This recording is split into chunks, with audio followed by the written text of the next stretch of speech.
კასპიის მუნიციპალიტეტში სპორტული ინფრასტრუქტურის მოწყობა ისევ ერთ-ერთ პრიორიტეტად რჩება. მერიაში ამბობენ, რომ აღნიშნული სპორტის ხელშეწყობისა და ახალგაზრდებში ჯანსაღი ცხოვრების წესის პოპულარიზაციას ემსახურება. როგორც უწყებაში განმარტავენ, გარე სავარჯიშო სივრცეები და სტადიონები თითქმის ყველა სოფელში იქნება ხელმისაწვდომი. პროექტები სოფლის მხარდაჭერის პროგრამის ფარგლებში განხორციელდება.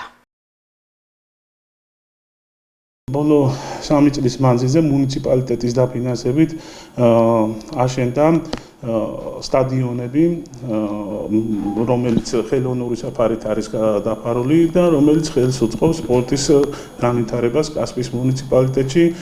თითქმის ყველა ძირითადი დიდი სოფელი არის მოცული სტადიონებით და ასევე ვაგრძელებთ დანარჩენილ სოფლებში სტადიონების აშენების პროგრამის გაგრძელებას. კიდევ გვინდა სპორტული კუთხით გამოვარჩიოთ გარე სატრენაჟერო სივრცის მოწყობის დამუშავები, რომელიც თითქმის ყველა სოფელში გვაქვს დამონტაჟებული და სხვათა შორის მინდა აღვნიშნოთ, რომ თვითონ მოსახლეობის ჩართულობაც არის აქ ძალიან დიდი, ანუ მოსახლეობის მოთხოვნით ხდება ამ პროგრამების და ამ პროექტების შერჩევა და დამონტაჟება. ეგრეთ წოდებული სოფლის პროგრამა რამდენიმე წელი არის მუნიციპალიტეტებში საქართველოს მასშტაბით ფუნქციონირებს და ამ სოფლის პროგრამის ფარგლებშიც ძირითადი მოთხოვნა მოსახლეობისა აღნიშნული გარე სავარჯიშო სივრცეების მოწყობაა და ჩვენც მაქსიმალურად ვიღებთ მონაწილეობას და ახორციელებთ ამ სამუშაოებს.